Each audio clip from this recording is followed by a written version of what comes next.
بسم الله الرحمن الرحيم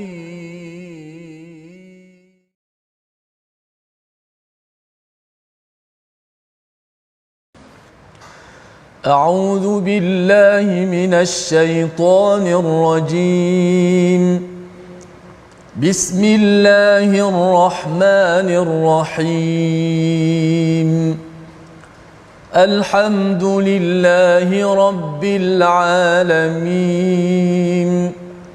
الرحمن الرحيم مالك يوم الدين إياك نعبد وإياك نستعين اهدنا الصراط المستقيم صراط الذين أنعمت عليهم غير المغضوب عليهم ولا الضالين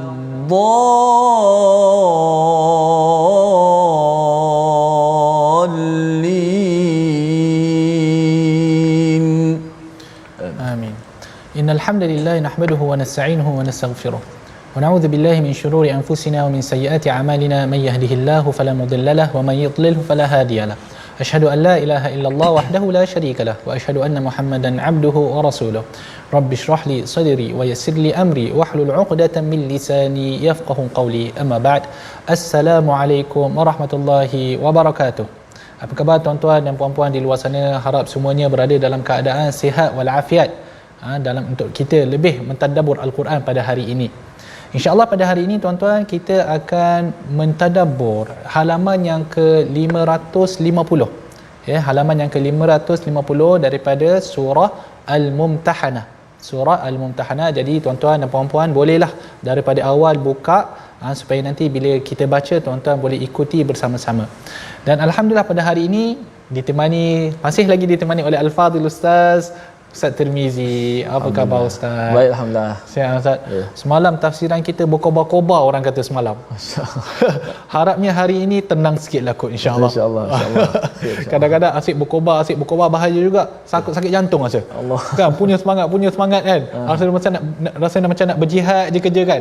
Kadang-kadang kita kena tenang juga Ustaz. Harapnya hari ini insya-Allah tafsiran kita lebih tenang. Insya-Allah.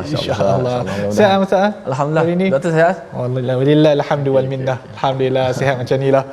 Alhamdulillah. Okey. Jadi tuan-tuan, sebelum kita mulakan majlis sesi ilmu kita pada hari ini, kita baca dahulu doa ringkas kita. Allahumma 'allimna ma yanfa'una wanfa'na bima 'allamtana wazidna ilma.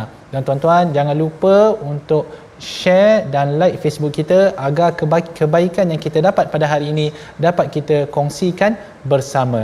Sebelum kita pergi dengan lebih jauh, kita lihat terlebih dahulu sinopsis untuk halaman 550. Yang pertama sekali adalah penegasan untuk meneladani sifat Nabi Ibrahim alaihissalam dan juga orang yang beriman. Itu disebutkan pada ayat yang ke-6.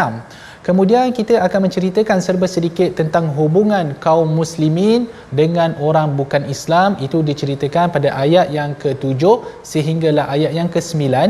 Kemudian yang terakhir kita akan menceritakan serba sedikit tentang hukum tentang kaum wanita yang berhijrah dari wilayah kafir menuju kepada wilayah Islam. Insya-Allah itu diceritakan pada ayat yang ke-10 sehinggalah ayat yang ke-11 ya, insya-Allah taala. Jadi sebelum kita pergi dengan lebih lanjut, seperti biasa tuan-tuan dah buka Al-Quran, dah buka ke belum? Kalau belum buka, boleh buka cepat-cepat sebab ustaz kita dah nak baca dah ni ya. Jadi saya buka awal-awal dan saya nak minta daripada Al-Fadhil Ustaz untuk baca daripada ayat yang ke-6 sehinggalah ayat yang ke-9. Boleh request tak hari ni Ustaz? InsyaAllah. Boleh ya? InsyaAllah. Kalau saya nak, sebab saya tertarik dengan Jiharkah semalam. Jiharkah. Kalau boleh dapat sekali lagi Ustaz, boleh? Mana kalau nak lagu, doktor kata nak lagu tenang sikit kena Jiharkah. Betul. Ya kan? Silakan Ustaz. Okey. Alhamdulillah, terima kasih Fadil Doktor di atas pecahan awal kita daripada muka surat 550. Sahabat-sahabat Al-Quran sekalian, jom sama-sama kita mulakan My Quran Time kita baca faham amal dengan membaca ayat daripada ayat ke-6 hingga ke-9. Kita cuba pula taranum Jiharkah insya-Allah. أعوذ بالله من الشيطان الرجيم بسم الله الرحمن الرحيم لقد كان لكم فيهم أسوة حسنة لمن كان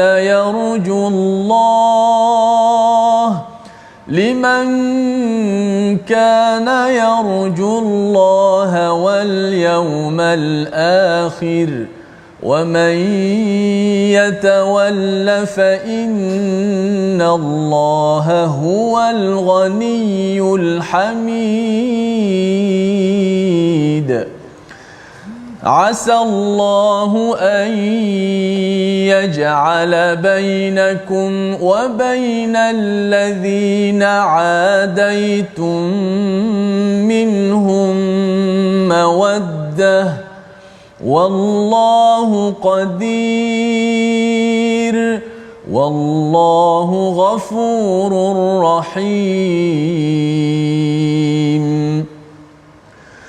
لا ينهاكم الله عن الذين لم يقاتلوكم في الدين ولم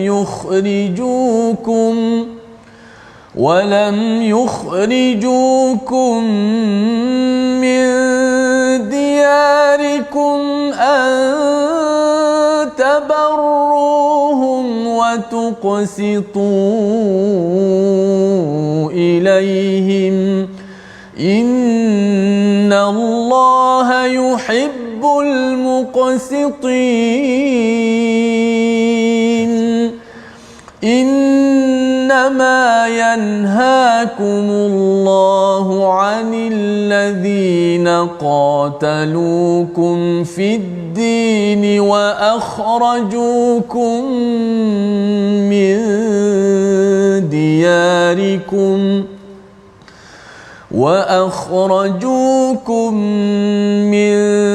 دياركم وظاهروا على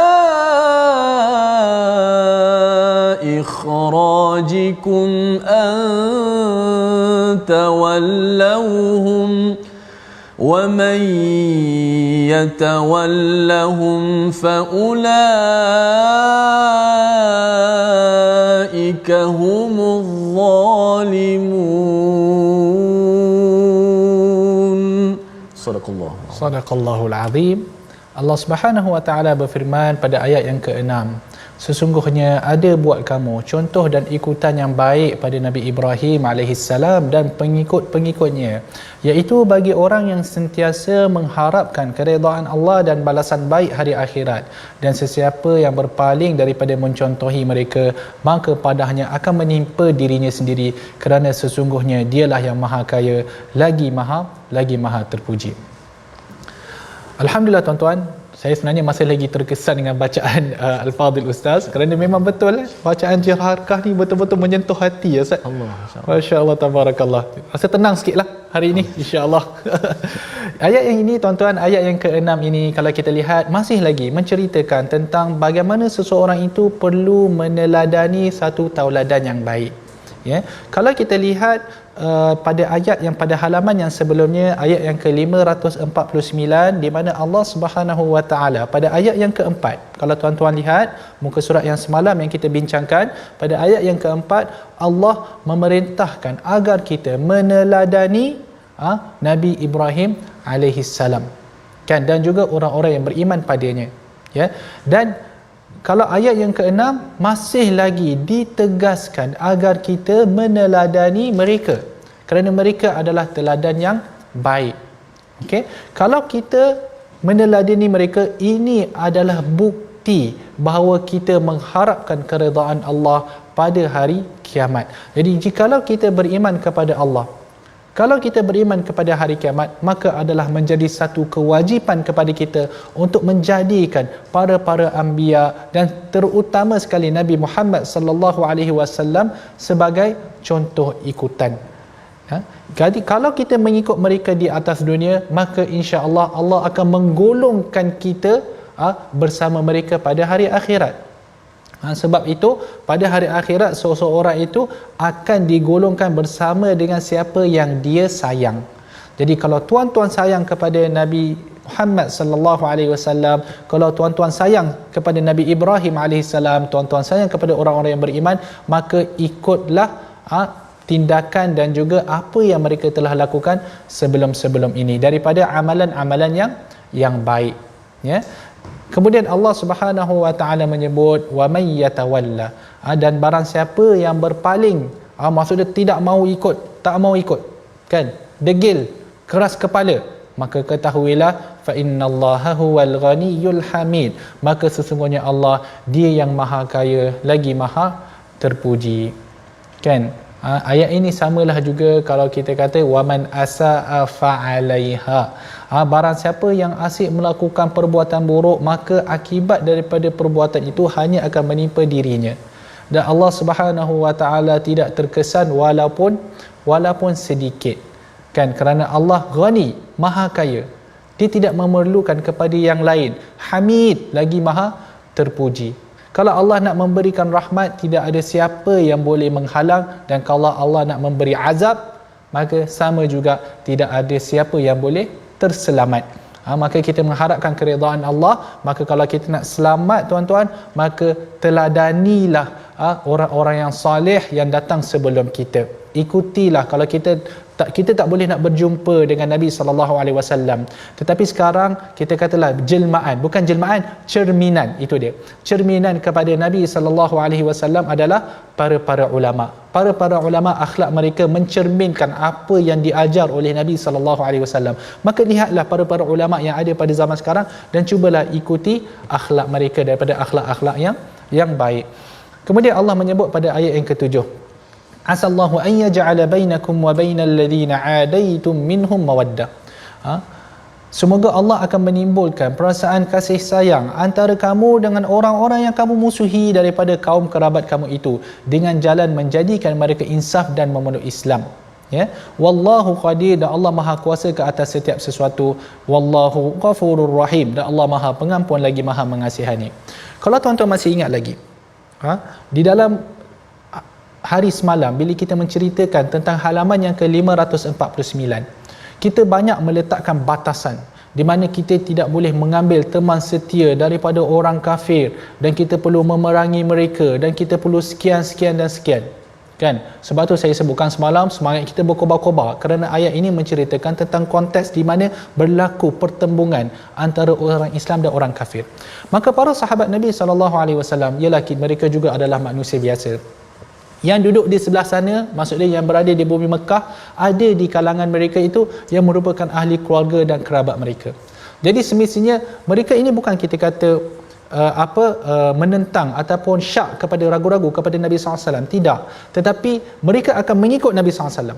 Kalau Nabi SAW suruh mereka berperang dengan kaum kerabat mereka, mereka akan melaksanakan tanpa ada sebarang kita kata ragu-ragu ataupun kita kata macam rasa nak pergi ke tak nak pergi, nak pergi ke tak nak pergi, tidak ada. Ini adalah para sahabat, kan. Nabi SAW suruh, insya-Allah mereka akan laksanakan, kan. Tetapi dalam masa yang sama ialah di sebelah sana kaum keluarga juga, kan. Walaupun agama memisahkan, tetapi sebagai seorang insan dia tetap rasa kalau boleh dia tak nak bergaduh dengan sepupu sepapat dia, dengan pak cik dia, dengan mak cik dia, kerana kita membesar bersama-sama. Jadi ada di dalam hati mereka perasaan yang berat, kan. Jadi kerana itu Allah menyebut, ini yang kita kata ayat penenang tu, Ustaz. Ini yang kita kata ayat penenang. Maka Allah memberitahu kepada orang-orang muslimin, kepada kaum para sahabat ridwanullahi alaihim, semoga Allah menjadikan antara kamu dan juga orang yang kamu musuhi, iaitu di kalangan orang-orang musyrikin sana, kan, di Mekah itu minhum mawaddah, iaitu kasih sayang. Bagaimana boleh adanya kasih sayang daripada orang yang mereka musuhi, iaitu dengan mana orang-orang di Mekah itu mereka memeluk Islam.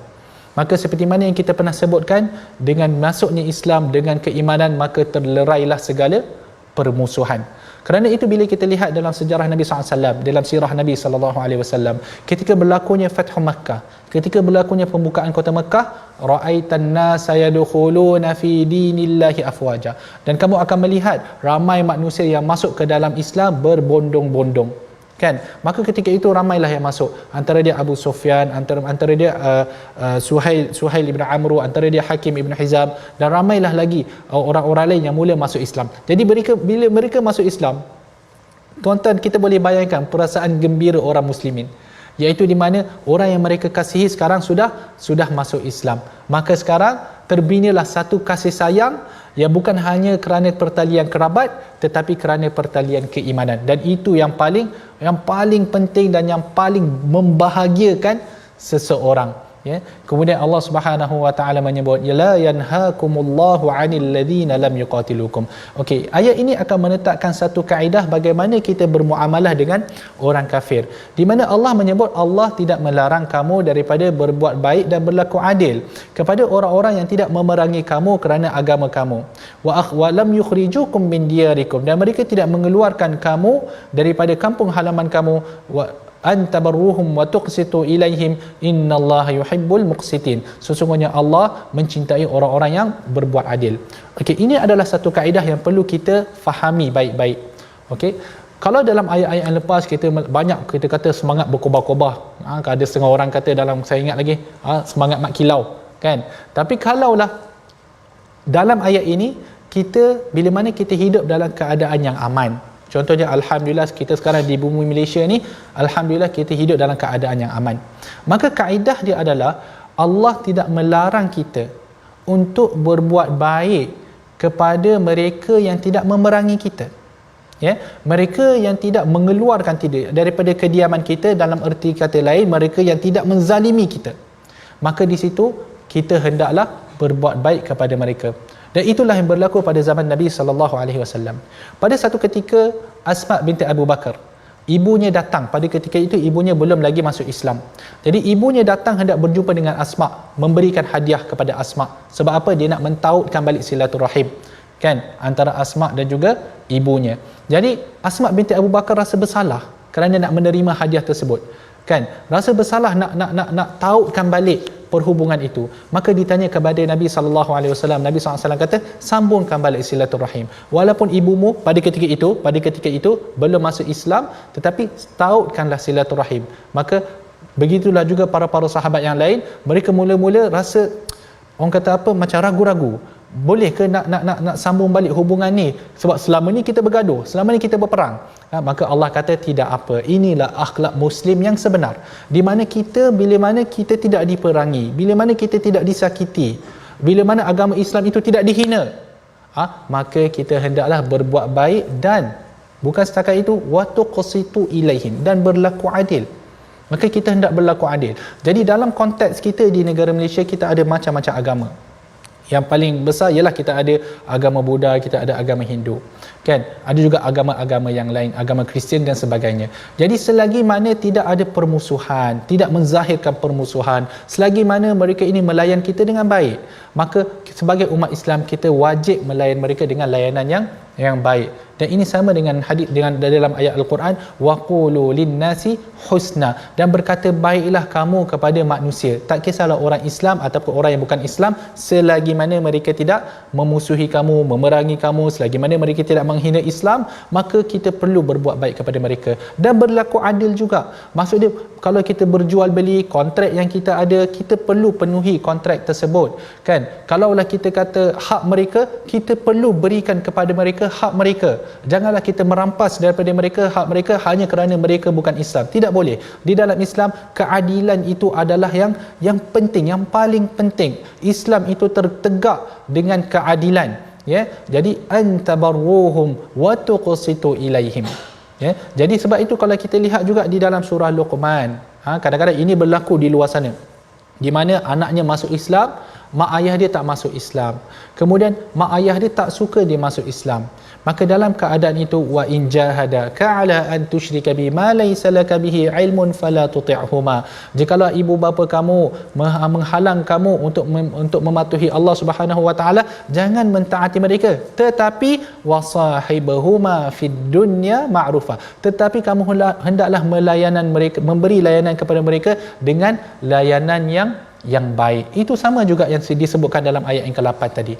Maksudnya kita kalaulah ada di luar sana saudara-saudara mualaf kita yang orang kata telah kembali kepada agama fitrah.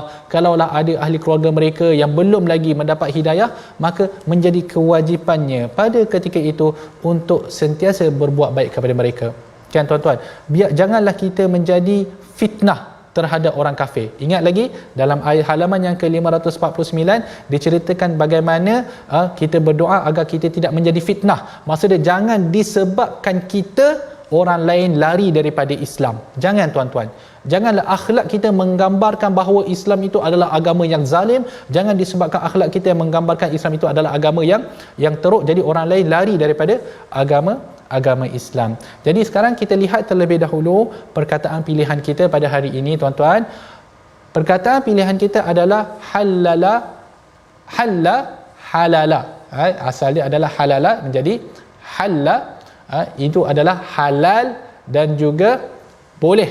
Halal dan juga boleh, dan ia disebutkan 5 kali di dalam Al-Quran. Itu disebutkan dalam ayat yang mana ni Ustaz? Oh, ayat yang ke-10. Ayat yang ke-10 ya. Lahunna hillul lahum, tidaklah mereka iaitu perempuan-perempuan itu halal bagi mereka, dan tidak pula lelaki-lelaki itu halal juga bagi perempuan-perempuan itu. Apa maksud dia? Kita akan ceritakan bila sampai nantilah ya. Okey. Tersambung sedikit pada ayat yang ke-9, kemudian Allah menyebut innama yanhaakumullahu 'anil ladina qataluukum. Siapa golongan yang kita tidak boleh berbuat baik? Nah, kita tidak bolehlah kita kata nak mentaukkan silaturahim, tak boleh. Golongan macam mana ni? Golongan yang mana mereka ini memusuhi kamu. Sesungguhnya Allah hanya melarang kamu menjadi teman rapat bagi orang-orang yang memerangi kamu kerana agama kamu dan mengeluarkan kamu dari kampung halaman kamu, serta membantu orang lain untuk mengusir kamu, ya. Wadaharu ala ikhrajikum an tawallawhum wa man yatawallahum faulaika humudz zalimun. Dan ingatlah, sesiapa yang menjadikan mereka sebagai teman rapat, maka mereka itulah orang-orang yang zalim. Jadi di dalam ayat ini jelas diletakkan satu lagi kaedah. Kaedah dia mudah sahaja.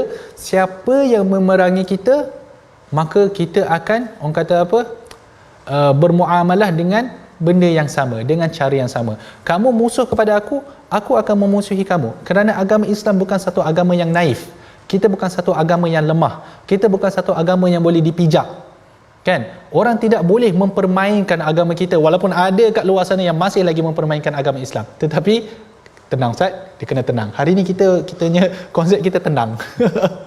Jadi apa, kita agama Islam kaedahnya adalah yang memerangi kita yang memerangi kita tidak menjadikan sebagai teman setia.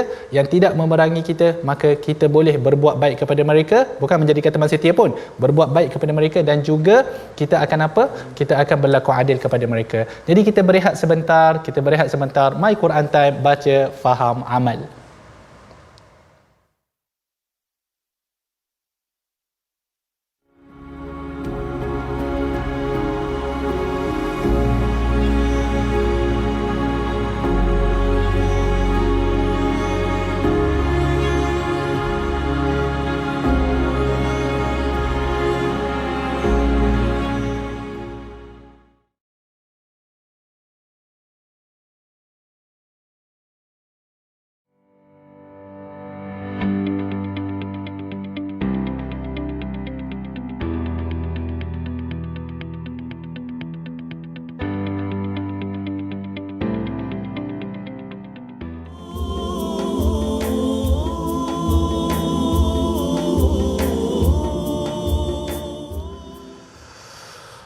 لقد كان لكم فيهم أسوة حسنة لمن كان يرجو الله واليوم الآخر ومن يتول فإن الله هو الغني الحميد.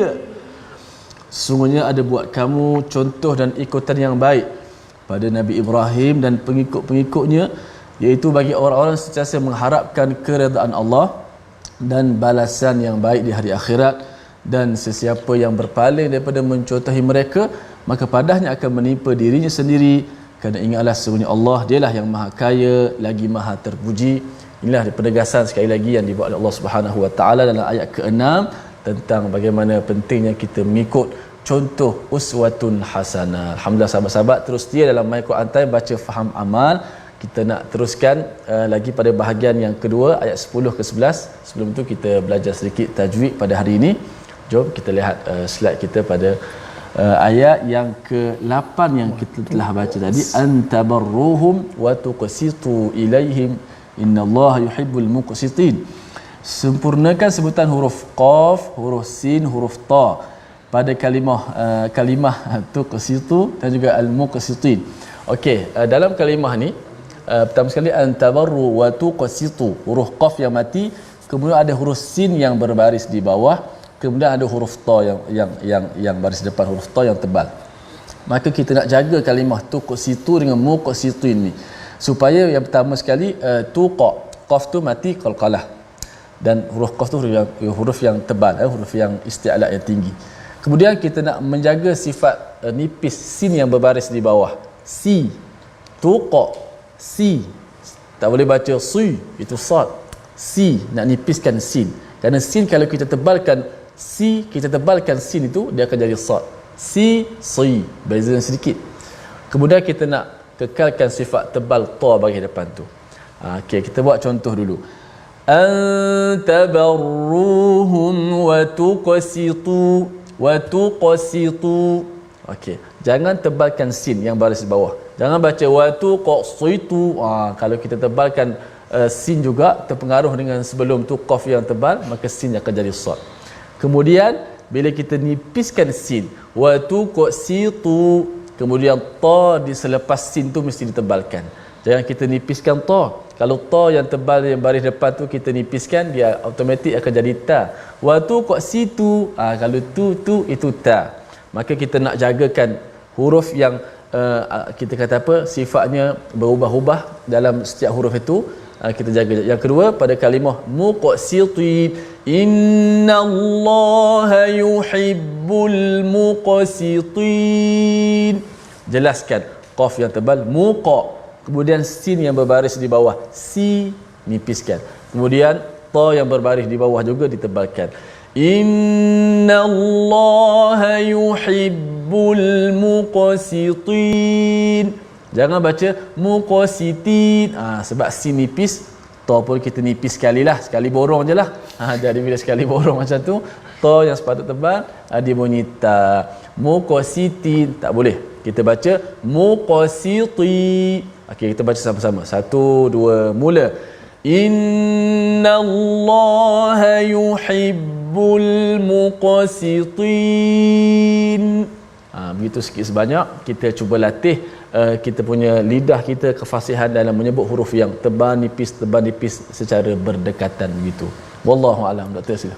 Alhamdulillah. Terima kasih Ustaz. Menarik bila saya lihat tebal, nipis, tebal. Jadi pendek kata, bila kita baca Al-Quran ni Ustaz, dia banyak latihan mulut. Betul. Okey.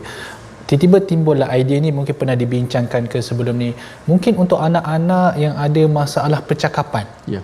Kan? Masalah percakapan, mungkin mulut mereka berat ke, ataupun mungkin ada pelat dalam percakapan. Mungkin mereka ini boleh dikenalkan dengan Quran. Betul. Kan? Betul. Boleh dilatihkan mulut mereka itu dengan Al-Quran. Sebab Quran ni macam Ustaz kata tadi, tebal, nipis, tebal balik. Belum cerita dengung, makhraj hurufnya ada berapa makhraj, sifat pula ada berapa banyak sifat. Jadi kemungkinan bila mana mereka ini didedahkan ataupun dikenal atau dilatih dengan Al-Quran, mungkin mulut mereka akan lebih cepat untuk bercakap. Betul. Boleh? Betul. Ya? Jadi Jadi kita bercakap bahasa Melayu daripada kecil sampai besar, kita tak pernah fikir pun keluar daripada mana perkataan tu, huruf tu. Betul. Tapi bila belajar nak baca Quran, Allah ada huruf bibir, ada huruf lehir, ada huruf halqum. Betul. Menarik sebab bahasa Arab memang beza daripada kita punya bahasa. Jadi tuan-tuan, mungkinlah boleh didekatkan anak-anak kita dengan Al-Quran, boleh didekatkan agar pertama sekali mendapat keberkatan Al-Quran tu, kita memang itulah harapan kita. Tapi dalam masa yang sama, melalui latihan lidah menyebut huruf-huruf yang di dalam Al-Quran, moga boleh melancarkan lagi percakapan mereka pada esok hari. Wallahu alam, kita tidak tahu Ustaz. Dan tidak ada salahnya dalam mencuba, lebih-lebih lagi bila ia berkait dengan Al-Quran, ya. Jadi kita sambung semula tadabbur kita, yang mana alhamdulillah kita dah sampai pada ayat yang ke-9, di mana ayat yang ke-9, ayat yang ke-8, ayat ke-7, 8, 9 ini menjelaskan kepada kita tentang satu kaedah yang mana bagaimana kita bermuamalah dengan orang kafir. Dan seperti mana yang kita telah sebutkan tadi, orang golongan kafir yang tidak memerangi kita kan, yang berlaku baik pada kita, sebagaimana ramainya orang-orang bukan Islam di Malaysia ini. Okey, jadi untuk golongan itu kita perlu berbuat baik juga kepada mereka, dan kita perlu berlaku adil terhadap mereka. Dan seperti yang saya sebutkan juga tadi, janganlah kita menjadi penyebab mereka itu lari daripada agama Islam. Adapun kita ada golongan yang kedua, iaitu golongan yang memerangi kita, golongan yang menzalimi orang Islam, sebagaimana orang Israel, sebagaimana negara-negara yang memusuhi Islam. Maka di situ kita hendaklah memutuskan hubungan antara kita dan mereka. Kerana apa? Kerana seperti yang kita sebutkan juga tadi, agama Islam itu bukanlah satu agama yang naif, bukanlah satu agama yang boleh dipijak begitu sahaja. Bahkan agama Islam adalah agama yang diangkat oleh Allah Subhanahu Wa Taala, dan itulah satu-satu agama yang diredai oleh Allah Subhanahu Wa Taala. Maka sekarang kita dah sampai pada ayat yang ke-10. Jadi di dalam ayat yang ke-10 ni adalah diceritakan tentang orang mukmin, perempuan mukmin, ya, perempuan mukmin yang berhijrah kemudian perlulah diuji.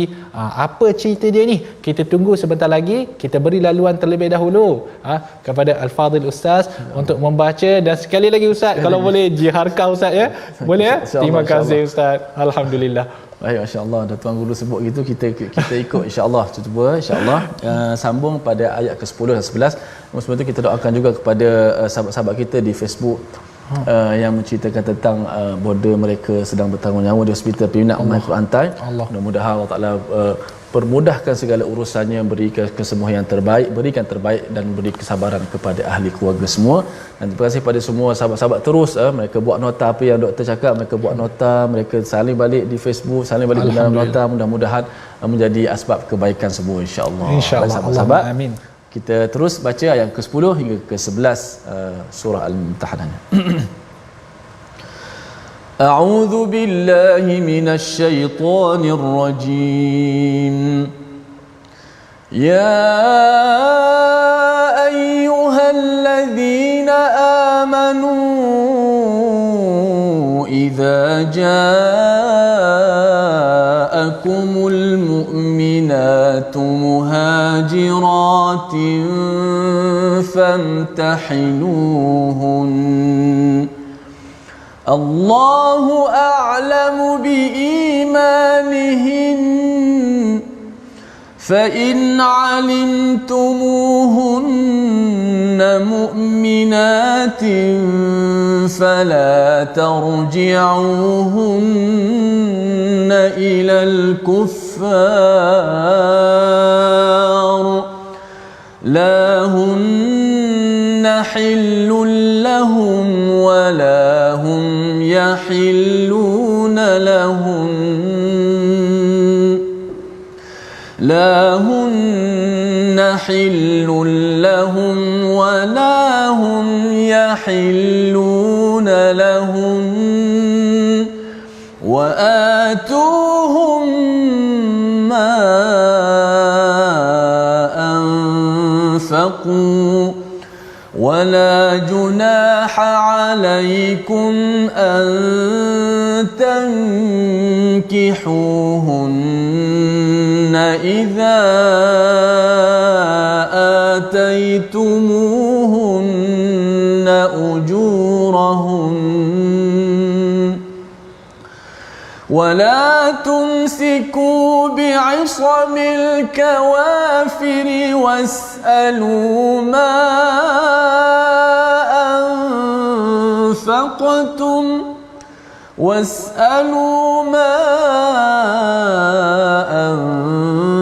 أنفقتم وليسألوا ما أنفقوا ذلكم حكم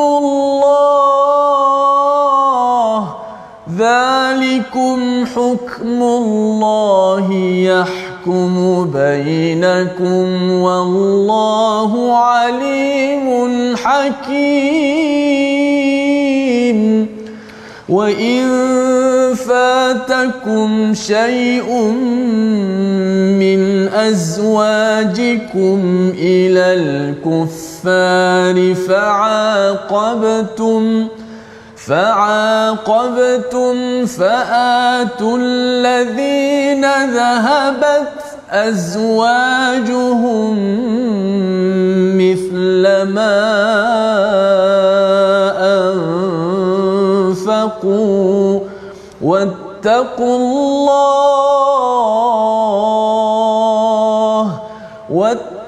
الله الذي أنتم به مؤمنون. صدق الله. Sadaqallahul azim. Wahai orang-orang yang beriman, apabila orang-orang perempuan yang mengaku beriman datang berhijrah kepada kamu, maka ujilah keimanan mereka. Allah lebih mengetahui akan iman mereka. Sekiranya kamu mengetahui bahawa mereka beriman, maka janganlah kamu mengembalikan mereka kepada orang-orang kafir. Mereka tidak halal bagi orang-orang kafir itu sebagai isteri, dan orang-orang kafir itu pula tidak halal bagi mereka sebagai suami. Dan berilah kepada suami-suami mereka yang kafir itu apa yang mereka telah belanjakan. Dan tidaklah menjadi salah kamu berkahwin dengan mereka perempuan-perempuan yang berhijrah itu apabila kamu memberi kepada mereka mas kahwinnya. Dan janganlah kamu, wahai orang-orang Islam, berpegang kepada akad perkahwinan kamu dengan perempuan-perempuan yang kekal dalam keadaan kafir. Mintalah kembali mas kahwin yang kamu telah berikan, dan biarkanlah mereka, suami-suami yang kafir itu, meminta kembali apa yang mereka telah belanjakan. Demikianlah hukum Allah. Dia menghukum di antara kamu dengan adil, dan ingatlah Allah mengetahui lagi maha bijaksana. Ayat ini menceritakan tentang satu perkara ataupun satu kita biasa sebutkan senario lah, yang berlaku pada zaman Nabi SAW. Pada zaman Nabi SAW, Nabi telah membuat satu perjanjian, iaitu Sulh Al-Hudaybiyah, perjanjian Al-Hudaybiyah, yang mana terkandung di dalam perjanjian tersebut, selepas perjanjian itu telah diikat, maka sesiapa orang Muslim mukmin daripada Mekah yang berhijrah kepada Nabi SAW di bumi Madinah, maka dia hendaklah dikembalikan. Ya, saya ulang, kalau ada orang mukmin yang baru nak berhijrah, kan, sebab Nabi SAW dah berhijrah lama dah, kan, kalau ada yang baru nak berhijrah daripada Mekah dan larikan diri ke bumi Madinah, maka selepas perjanjian tersebut lelaki itu perlu dihantar balik ke Mekah. Okey. Tetapi berlaku pula dalam keadaan di mana mukminah, perempuan. Tu dia. Berlaku perempuan. Jadi perempuan ini kalau dia berhijrah, contoh dia inginkan Allah dan Rasulnya, dia tidak boleh lagi hidup bersama suaminya yang kafir. Kerana apa? Kerana dia tidak boleh beribadah, dia tidak boleh bersolat, bahkan dia ditindas, kan? Dan seperti mana yang kita tahu, golongan perempuan adalah golongan yang lemah dari segi fizikal, kan? Jadi bila mana suaminya menindas, maka itu akan menjadikan keadaan lebih buruk. Maka golongan perempuan ini mereka berhijrah. Berhijrah pergi ke Nabi SAW selepas perjanjian itu berlaku, iaitu selepas Sulh Al-Hudaybiyah itu berlaku. Maka kalau ikutkan perjanjian, mereka ini perlu dihantar balik, kan? Tetapi mengikut tafsiran Nabi SAW terhadap perjanjian itu, ia hanya merujuk kepada apa? Kepada lelaki sahaja. Adapun perempuan, kita tak boleh hantar dia balik. Kerana lelaki itu kalau kita hantar dia balik ke bumi Mekah, insya-Allah dia boleh bertahan. Orang kata lelaki ni kalau campak ke hutan pun boleh hidup. Betul tak Ustaz? Lelaki ni kalau campak ke hutan pun dia boleh hidup. Jadi kalau orang mukmin yang memang iman dia telah kuat, kalau dia dihantar pulang ke bumi Mekah, insya-Allah dia tetap akan kekal di dalam keimanan. Adapun kalau perempuan, ditakuti fitnah, akan menjadi fitnah kepada dia, dan kemungkinan dia akan menjadi murtad. Jadi di dalam ayat ini Allah Subhanahu Wa Taala kata tak perlu nak hantar balik. Jadi nampak tak perbezaan antara hukum lelaki dan juga hukum perempuan. Jadi ini dibincangkan, maksud dia hukum lelaki berbeza, hukum perempuan berbeza. Lelaki boleh menjadi imam, perempuan tidak boleh menjadi imam solat. Kan? Ada pula golongan-golongan yang nak menyamakan, semua kena sama. Tak boleh macam tu. Kalau nak sama, perempuan-perempuan pun kita hantar balik. Tetapi tidak, Islam ni membela orang wanita. Lebih-lebih lagi golongan mukminah. Jadi bila mana sampai kepada mukminah yang sampai kepada Nabi SAW, itu yang disebutkan di dalam ayat ini. Apakah proses yang berlaku? Okey, ya ayyuhallazina amanu, wahai orang yang beriman, apabila datangnya kepada kamu perempuan yang mengaku beriman, datang berhijrah kepada mereka, maka ujilah keimanan mereka. Famtahinuhun, uji keimanan mereka. Bagaimana menguji? Maka ada beberapa soalan yang boleh ditanya kepada perempuan tersebut, sebab ditakuti ada di kalangan mereka perempuan-perempuan itu yang mana mereka datang tu bukan sebab kerana Islam, tak, sebab dia nak cari suami lain. Dia menyampah dengan suami dia yang tu, boring duduk dengan mamat ni, aku cuba pergi tengok Madinah, tengok ada lelaki lain ke, lelaki lagi handsome kat sebelah sana ke. Dia test nasib kan, test nasib. Ataupun mungkin saja dia nak berjalan-jalan kan, dia tengok ramainya orang pergi, best kot kat Madinah, bunyi macam best, datang. Jadi golongan perempuan-perempuan macam ni yang tidak diinginkan oleh Nabi SAW, maka perlu diuji kan. Famtahinuhun, maka ujilah mereka, tanyalah kepada mereka beberapa soalan sehinggalah kamu yakin bahawa memang mereka berhijrah kerana Allah dan Rasulnya kan. Allahu a'lamu biimanihim. Allah suruh kamu uji, tapi sebenarnya Allah sendiri lebih tahu tentang keimanan mereka. Kalau kita lihat pada ayat ni, maksud dia kita boleh uji keimanan seseorang, Ustaz. Boleh uji. Kita boleh uji, maksud dia kita boleh tahu seseorang itu beriman atau tidak. Kan? Maksud dia daripada tindak tanduk dia, kita boleh tahu dia adalah orang beriman atau tidak. Masalah sesetengah orang, dia buat dengan perbuatan yang menyalahi perintah Allah, kemudian dia kata apa? Jangan kamu cakap apa-apa, iman saya dalam hati. Iman dalam hati. Dia bukan macam tu kaedah dia. Iman ini adalah benda ma waqara fil qalb, apa yang ada di dalam hati tetapi akan dibuktikan dengan amalan. Jadi sebab tu kita kata memanglah iman tu dalam hati, tetapi ia akan dibuktikan dengan amalan. Allahu a'lamu biimanihim. Allah lebih tahu terhadap keimanan mereka. Tak boleh katalah saya tak apa, tak solat pun, tapi hati saya baik. Ada yang kata macam tu. Ya, hati dia baik pada pandangan dia. Kita kadang-kadang baik tu itulah. Kita ada hak Allah dan hak manusia Allah. Kan. Yang tu kita perlu jaga. Hak Allah perlu dijaga. Hak manusia kita kena jaga juga. Jadi kalau kita ambil salah satu, kuranglah. Macam tu lah kan. Betul lah, macam gigi kan. Gigi pula dah. Kunci ada banyak gigi kan. Kan. Kalau ada gigi yang tidak sempurna, pintu syurga tidak boleh dibuka. Allah. Kan? Kita hanya ada gigi yang menyempurnakan hak Allah, tetapi menyempurnakan hak manusia itu tak ada. Jadi payah juga nak buka pintu syurga tu. Jadi itulah kata kita kena ada kunci kita tu, gigi kunci tu kena sempurna. Allah. Kan? Hati baik tapi tak solat, tak cukup tu. Tak cukup. Lagi-lagi solat bahaya tuan-tuan. Jangan, solat kita kena jaga. Ya Ustaz, betul kan? Okey. Kemudian Allah Subhanahu wa taala menyambung, fa in alimtumuhunna mu'minatin fala tarji'uhunna ila al-kuffar, maka jika kamu telah mengetahui perempuan-perempuan yang beriman itu, maka jangan kamu kembalikan mereka kepada orang kafir. Sebab apa? Sebab kita nak membela akidah mereka, orang-orang perempuan tersebut. Lahunna hillul lahum wa lahum yahilluna lahun. Orang-orang perempuan mukminah itu tidak halal lagi bagi mereka yang kafir, dan orang-orang kafir itu juga tidak halal bagi perempuan-perempuan muslimah. Kerana akidah yang telah terbentuk di dalam jiwa orang perempuan yang beriman itu melayak, orang kata apa, menjadikan orang-orang kafir itu tidak layak lagi untuk berdamping dengan mereka. Maksud dia akidah Islam itu telah menjadikan mereka itu mulia dan mereka hanya layak untuk berdamping dengan orang-orang yang beriman. Wa atuhum ma anfaqu. Jadi bila mana Nabi SAW tidak mengambil Nabi SAW tidak menghantar kembali golongan wanita mukminah ini, maka Allah Subhanahu wa taala memerintahkan kepada Nabi SAW untuk kembalikan kepada suami-suami mereka ini, iaitu suami-suami mereka yang kafir yang enggan untuk nak berhijrah, bagi balik mas kawin yang telah dibayar dahulu. Wala junaha alaikum an tankihuhunna idza ataitumuhunna ujurahun. Dan bila mana perempuan-perempuan ini kan, perempuan-perempuan ini yang mana nikah mereka telah terbatal, kerana bila mana mereka masuk Islam, maka pernikahan mereka itu ada tempoh yang tertentu, maka ianya akan terbatal. Bila pernikahan mereka telah terbatal dan iddahnya juga telah selesai, maka dibenarkan untuk orang-orang yang beriman untuk menikahi mereka. Tetapi Allah menyebut di sini, walaupun orang beriman nak menikahi mereka, nak membantu mereka, tetap juga perlu memberi mahar. Sebab Islam ni sangat menekankan tentang mahar. Sebab itulah kita kata benda yang diwajibkan Allah, dan itulah yang memuliakan seorang wanita. Wala tumsiku bi'asamil kawafiri was'alu ma anfaqtum wal yas'alu ma anfaqu.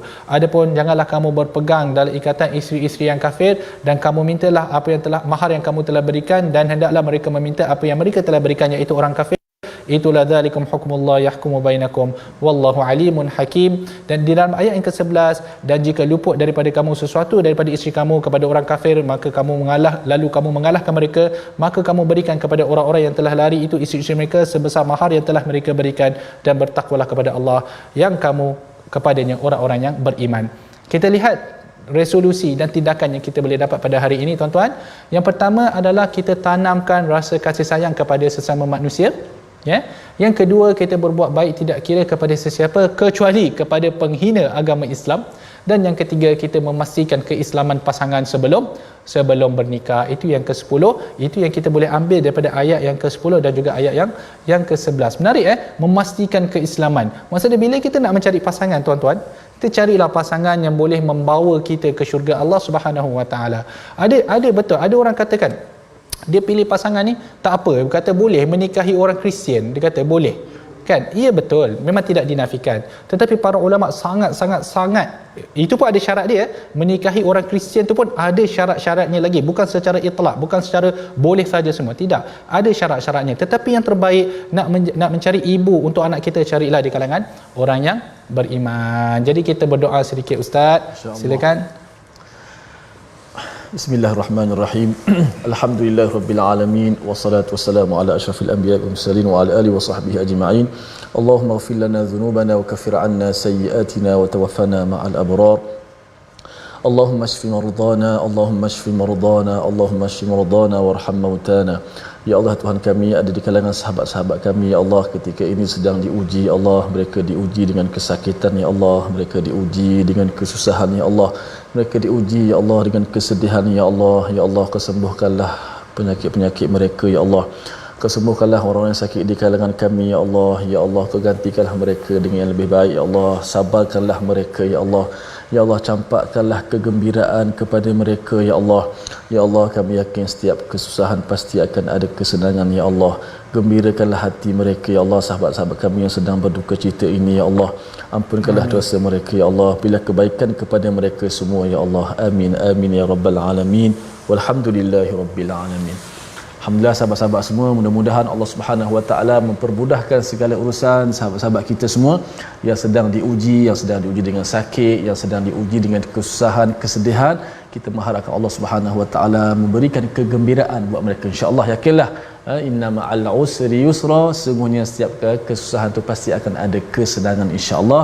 Terima kasih pada semua, jemput semua untuk sama-sama menyumbang dalam tabung gerakan Al-Quran, dan jangan lupa saksikan ulangan My Quran Time malam ni dan esok pagi. Mudah-mudahan kita sentiasa bahagia dengan Al-Quran Karim. My Quran Time, baca, faham, amal. Assalamualaikum.